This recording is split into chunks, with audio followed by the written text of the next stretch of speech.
Hidup di tanah Kalimantan, Dayak menjadi salah satu suku tertua di Pulau Borneo.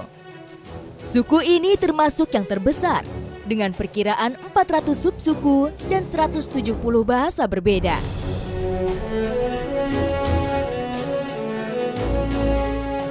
Nah, jadi asukeng ini selain menjadi perhiasan, menjadi simbol kecantikan suku Dayak Bidayuh Badat.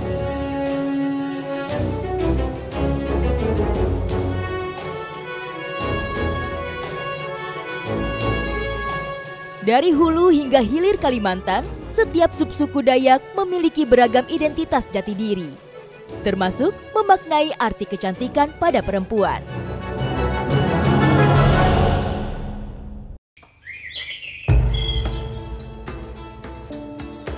Jauh di pedalaman hutan Borneo, saya melangkah mencari definisi cantik yang berbeda. Di batas Khatulistiwa dengan negeri jiran Malaysia, wilayah Dusun Badat Baru, Desa Suruh Tembawang menjadi tujuan petualangan saya. Terletak di Entikong, Kabupaten Sanggau, Kalimantan Barat, Dusun Badat Baru dihuni oleh mayoritas suku Dayak Bidayuh. Suku ini memiliki kelompok kecil yang mendiami wilayah Kalimantan Barat dan Sarawak, negeri jiran Malaysia. Meski jauh di pedalaman, hangatnya sambutan warga setempat membuat saya begitu dekat.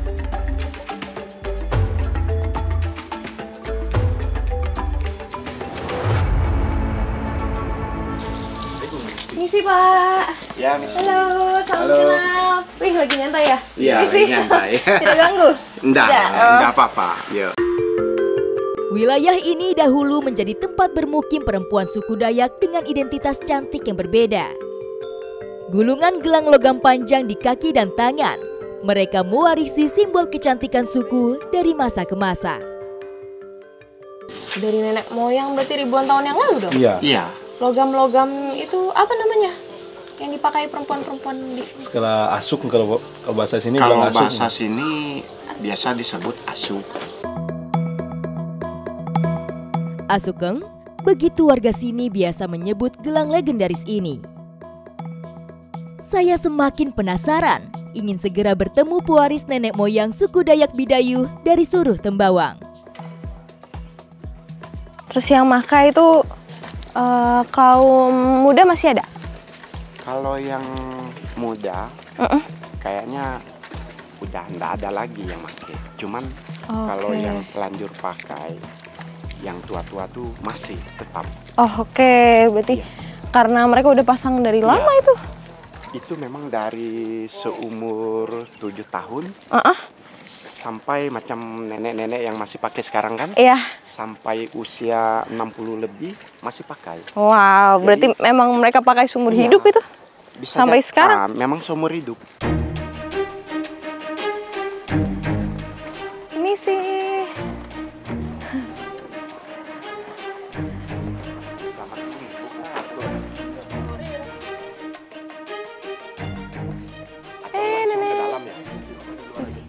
Nenek, mau dari sini? Untuk pertama kalinya, saya bertemu dengan Nenek Marsiana Iom. Perempuan berusia lebih dari 80 tahun yang membawa simbol cantik dari masa silam di kedua kaki dan tangannya. Dan tidak. Gulungan gelang logam memanjang membelit erat sejak masih kanak-kanak. Bukan sekadar perhiasan, bagi saya ini adalah warisan. Sebuah identitas yang berbeda dari perempuan Dayak di batas negara kita. Akhirnya Nisa sudah bertemu dengan Nenek Yom, salah satu warga yang melestarikan perhiasan logam-logam asukeng ini. Dan Nenek sudah pakainya 80 tahun.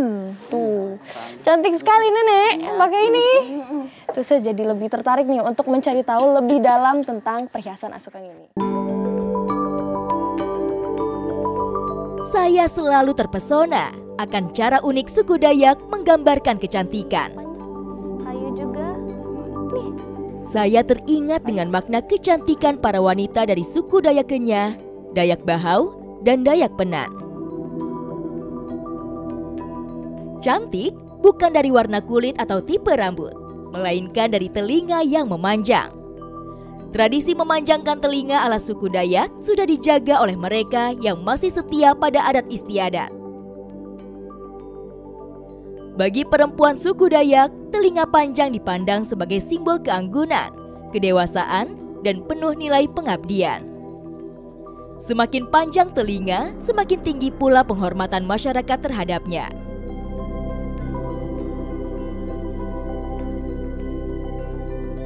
Sebagai suku yang memiliki lebih dari 400 subsuku di dalamnya, identitas cantik ala suku Dayak bisa berbeda-beda.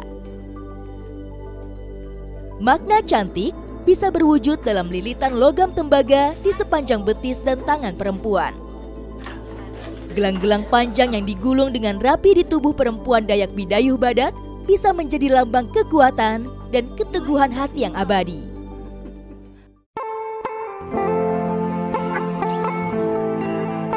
Pada masa lalu, asukeng tidak bisa dipakai sembarang perempuan.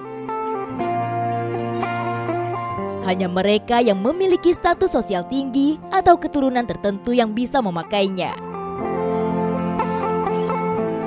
Asukeng menjadi simbol kehormatan yang menempel tak hanya di tubuh, tapi juga dalam martabat.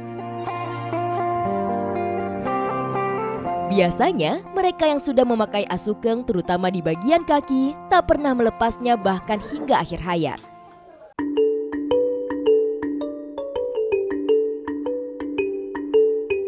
Tradisi memakai gelang asukeng menjadi warisan turun-temurun yang masih bertahan hingga kini, meski pemakainya tak banyak lagi.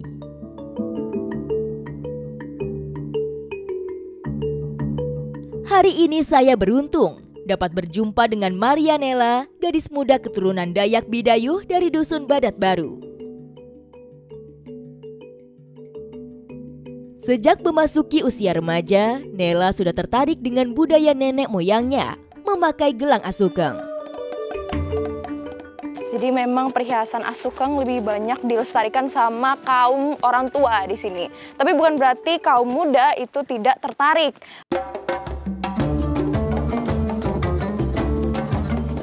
Asukeng ada yang sudah terpasang sejak balita. Tapi biasanya perempuan suku Dayak mulai tertarik memakai saat beranjak remaja. Berarti sekarang ini Nera pertama kali dong pakai asukeng? Iya, pertama kali untuk mencobanya. Coba ya. Memasang gelang asukeng bukan perkara mudah. Sejak dulu, perempuan suku Dayak Bidayuh akan saling membantu untuk memasangnya. Seiring waktu berjalan, usia yang bertambah senja membuat mereka tak mampu lagi membentuk lilitan logam keras pada kaki dan tangan. Nah, kalau tadi kita udah ngeliat asukeng yang udah dipasang, ini dia yang belum dipasang tuh. Bentuknya ini lingkarnya gede ya.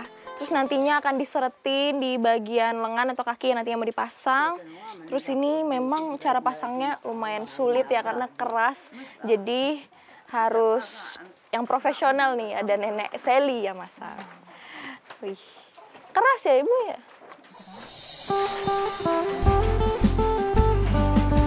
Di luar Dusun Badat, ada yang menyebut gelang asukeng dengan nama batu.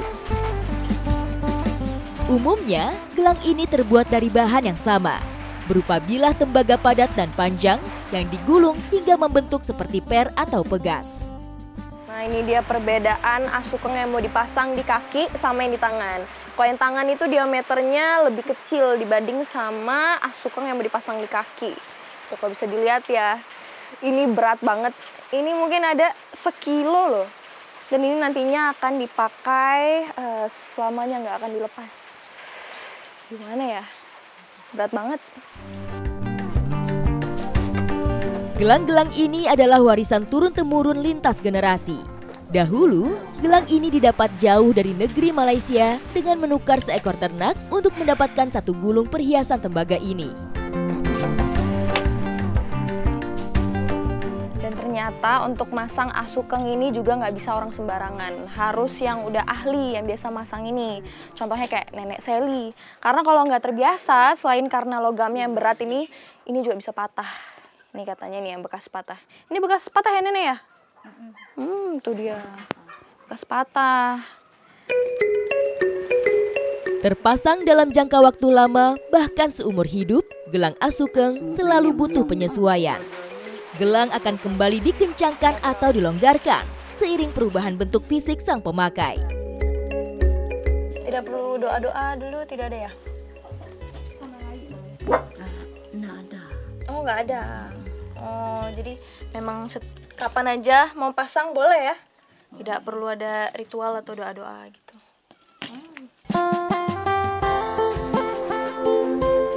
Meski tidak memakai gelang asukeng di kaki dan tangannya, Nenek Seli menjadi satu-satunya yang tersisa sebagai ahli memasang gelang asukeng di Dusun Badat Baru. Keterampilan ia dapatkan dari ibu dan neneknya yang juga menjadi pemakai asukeng. Tapi ada nggak yang datang ke Nenek Seli untuk pingin belajar gitu masang asukeng? Ada? Ada. Tidak ada?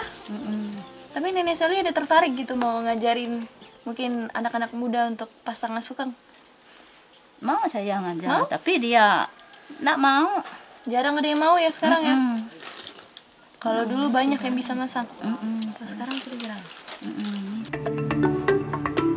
Tidak adanya generasi muda yang tertarik melanjutkan tradisi asukeng membuat regenerasi ahli pemasang juga jalan di tempat. Nah, jadi dari tadi Nenek Seli ada cerita kalau nenek itu ada sedikit kekhawatiran kalau saat ini itu sudah tidak banyak anak-anak muda atau orang-orang lain untuk belajar memasang dan juga memakai asukeng ini. Jadi yang Nenek Seli takutkan itu nantinya tradisi ini akan punah. Melihat Nenek Seli memasang gelang asukeng di kaki Nela membuat saya ingin mencoba belajar. Sulit ya kencenginnya ya? Sulit. Coba. Saya coba ya? Coba. Tadi saya pengen coba soalnya ngeliatnya. Wih, keras. Aduh.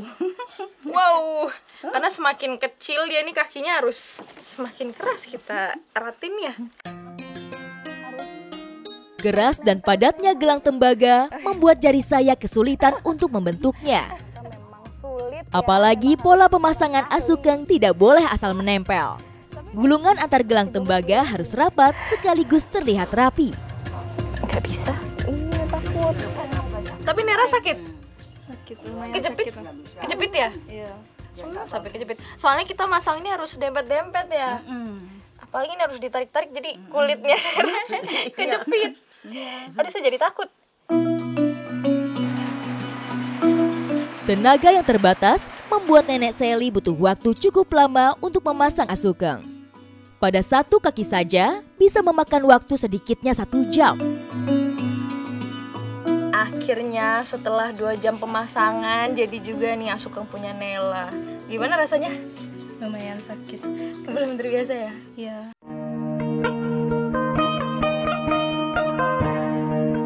Bagi saya, petualangan bersama perempuan asukeng di Dusun Badat Baru menjadi bukti bahwa cantik punya makna yang relatif. Cantik bukan selalu soal fisik yang sempurna, tetapi pengabdian pada adat istiadat dari pendahulu. Walau gelang asukeng membuat perubahan bentuk pada kaki, justru disitulah makna cantik yang sesungguhnya. Rasa tidak nyaman saat memakai tak sebanding dengan rasa sakit jika tradisi leluhur mereka tidak diteruskan. Nah, jadi ternyata ada yang menarik nih, selain asukeng yang di tangan dan juga di kaki, ternyata perempuan-perempuan dari suku Dayak Bidayuh Badat juga mengenakan sabuk nikar yang terbuat dari akar pohon dan dilapisi dengan cincin-cincin logam. Sabuk akar pohon yang melingkar di perut menjadi identitas cantik lain yang tersembunyi di balik penampilan perempuan suku Dayak Bidayuh Badat. Saya kembali dibuat terpesona dengan cara mereka mempertahankan makna cantik dari nenek moyang suku. Nah, bagi saya gelang-gelang asukeng bukanlah sekedar hiasan, melainkan suatu kebanggaan. Sebuah cerita tentang perempuan-perempuan memandang cantik sebagai warisan tradisi.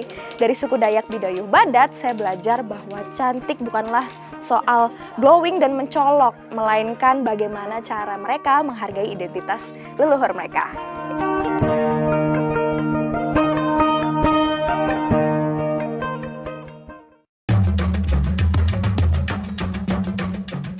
banget karena ini gelang asukangnya itu sempit. Dan ini nggak sakit.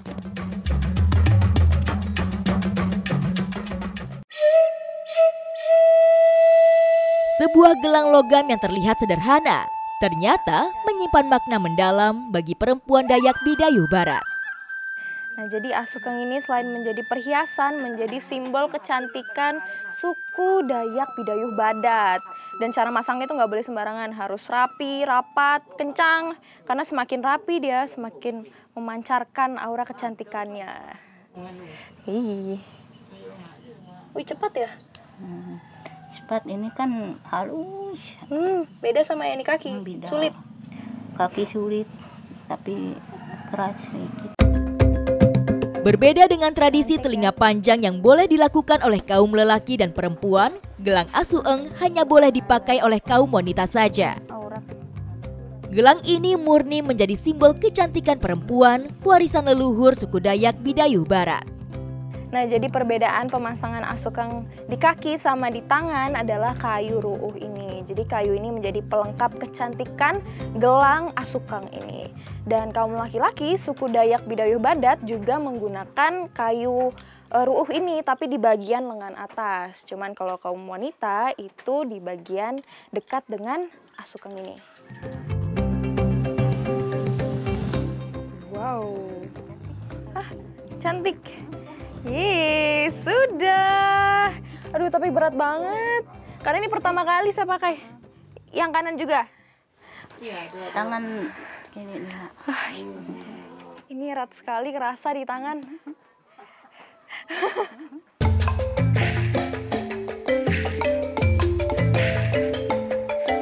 Saya mulai paham betapa besarnya pengabdian perempuan suku Bidayuh Badat pada leluhurnya.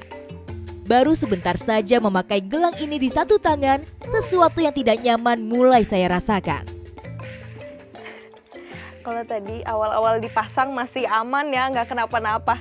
Tapi setelah pemasangan yang sebelah kanan nih, 15 menit yang kiri udah mulai mati rasa. Mulai mati rasa. Ini apalagi pakai dua-duanya ya? Kira-kira saya kuat sampai berapa lama ini? Ukurannya yang relatif lebih kecil membuat pemasangan asueng di tangan tidak sesulit pada kaki. Meski begitu, sensasi yang dirasakan jelas tak jauh beda. Ternyata asukang yang sebelah kanan ini lebih panjang dia logamnya daripada yang kiri. Dan karena masangnya ini harus diputar-putar, itu lumayan sakit gitu di kulit. Wow! Bulu saya kecabut sebuah. Nanti di bagian pinggirnya longgar-longgar ya. Setelah hampir 1 jam, 2 gelang asukang lengkap dengan aksesorisnya sudah terpasang di kedua tangan saya. Nah, ini nih yang saya suka tuh.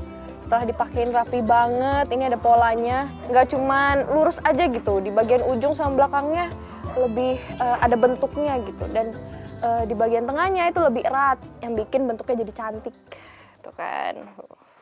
Ditambahin lagi nih ada logam silver, jadi bikin warna goldnya itu lebih cerah.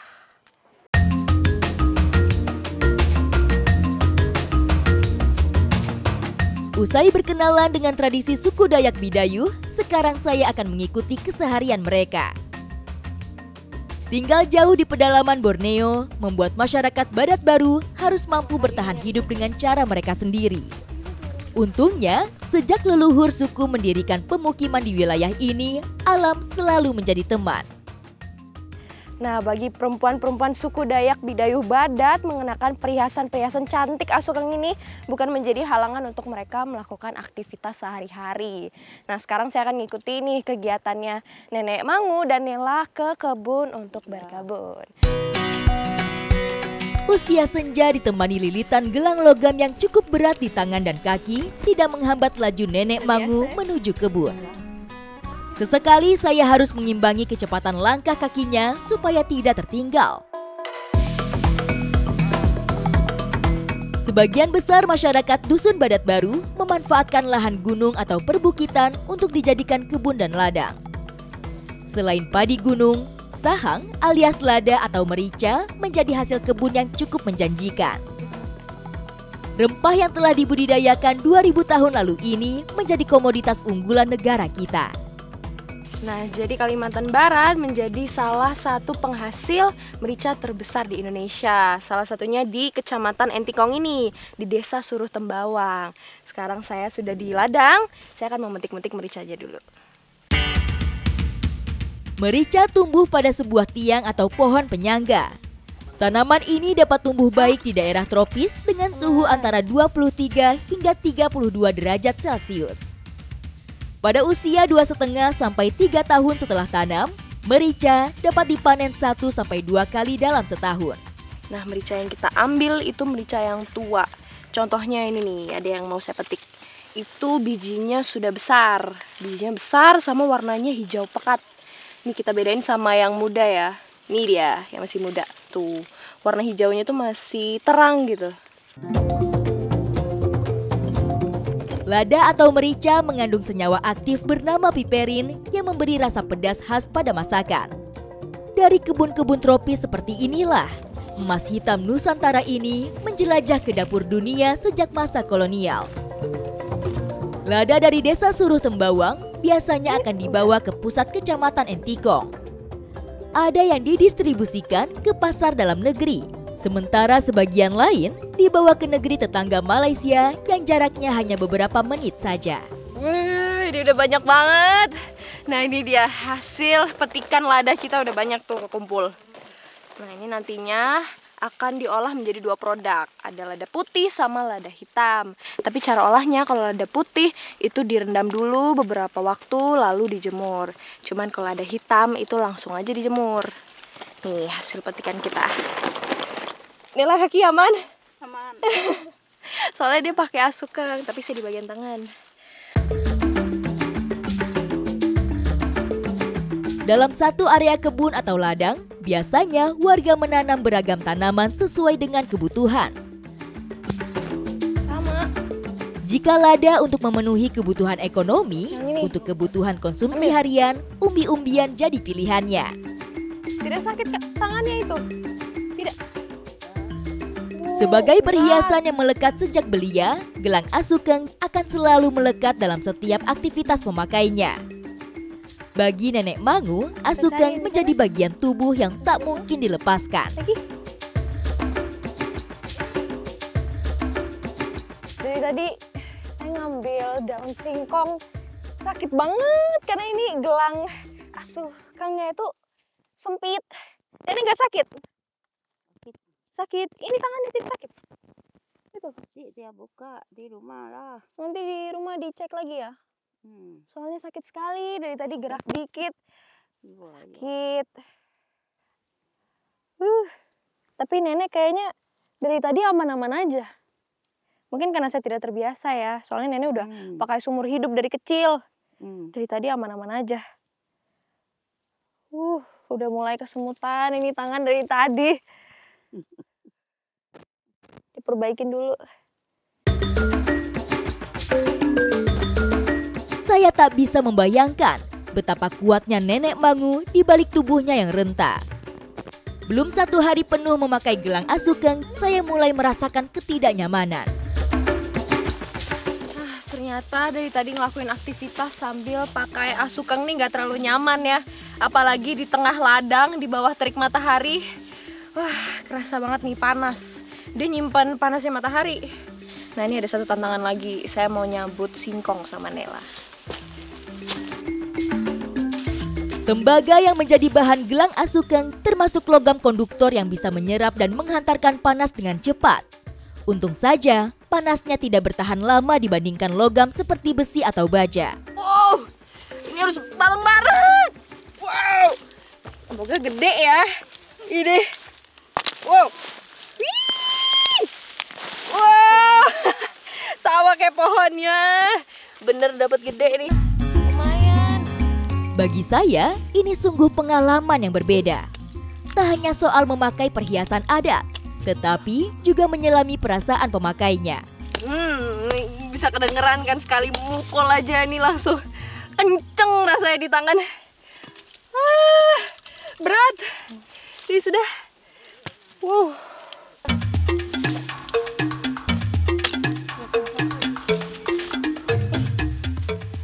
Jongkok aja nih. Nggak bisa. Nggak bisa. Ya, Nggak bisa jongkok. ya terasa sakit. Ini karena Nela baru pasang, ini baru pertama kali. Jadi kalau mau jongkok itu sulit. Sakit ya? Sakit. Emang kalau baru pakai itu sakit sih. Wah. Oke. Meninggalkan warisan budaya berupa gelang asukeng, nenek moyang suku Bidayuh Badat juga mewariskan resep perawatannya. Bahan alam untuk membuat gelang asukeng terjaga baik juga tersedia di alam. Nah, jadi karena pemakaian asukeng ini dalam jangka waktu panjang, jadi butuh banget perawatan khusus supaya logam ini tetap bersih sama cantik. Nah, ini kita temuin nih daunnya, namanya daun megeng. Tanaman megeng banyak tumbuh di sekitaran jalan menuju ladang. Tanaman ini masih terjangkau untuk diambil ketimbang bahan alami lain yang lokasinya berada jauh di dalam hutan. Nah, sebenarnya bahan alami untuk membersihkan logam asukeng ini ada dua. Satunya lagi tapi ada di balik pegunungan sana, jadi lebih sulit untuk diambilnya. Jadi masyarakat tuh lebih memilih untuk ngambil yang mudah dijangkau. Salah satunya nih, daun megeng ini. Tuh. Untuk mendapat hasil maksimal, daun-daun megeng yang sudah kering dan tua tidak jadi pilihan. Hanya daun-daun muda yang saya dan Nela petik untuk merawat asukeng.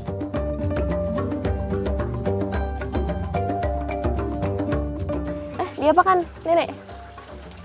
Oh, giniin dulu ya. Nah.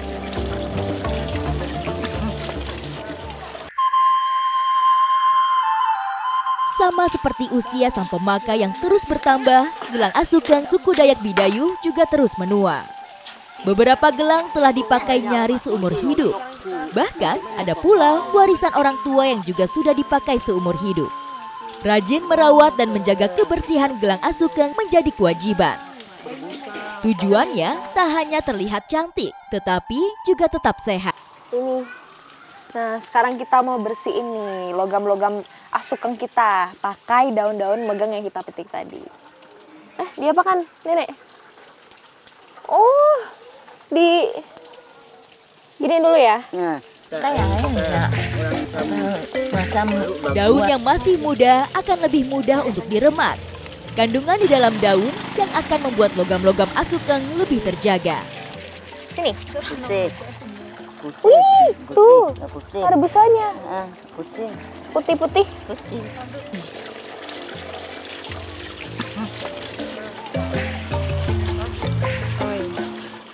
Nah, jadi ternyata caranya itu daunnya kita remes-remes dulu sampai ada keluarin busa kayak gini nih. Nah, ini nih yang nantinya akan dipakai buat bersihin si logam-logamnya ini tuh. Banyak air. Tembaga yang menjadi bahan asukeng tidak akan berkarat seperti besi.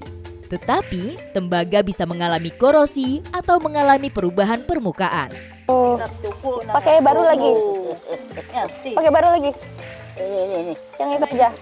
Ada bedanya apa? Tuh, busanya itu kayak sabun ya. Nah. Tuh. Tapi kali ini daunnya ini malah bikin logamnya itu makin cerah. Kalau pakai sabun kayaknya malah makin rusak ini. Perempuan pemakai asukeng di Dusun Badat sangat menjaga kebersihan gelang mereka. Perawatan khusus pada gelang selalu mereka lakukan setiap hari tanpa terkecuali. Jika kesulitan mengambil daun megeng, daun ataupun buah jeruk limau juga kerap dipakai. Nah, ini diceritain sama nenek, katanya kalau daun mago ini masih sulit diambil sama nenek. Jadi biasanya nenek tuh pakai jeruk apa, Nek? Jeruk limau. Limau. Buah imu benang, jeruk limau ya. Nah, itu katanya yang biasa nenek pakai. Pakai tiap hari. Pakai tiap hari, tiap mandi. Karena yang ini tuh masih sulit buat nenek ambil ya. Nah, jadilah pakai jeruk limau itu. Busa dan aroma harum dari daun megeng sejak lama menjadi rahasia kecantikan perempuan suku Dayak Bidayuh. tak hanya untuk merawat gelang asukeng saja, tetapi juga tubuh keseluruhan. Wangi. Nih, wangi. Nek. Manis. Bagus. Nih katanya ternyata daunnya ini nggak cuma bagus buat logamnya, tapi bagus juga buat kulit. Karena selain bikin bersih juga wangi. Wangi. Kata neneknya manis.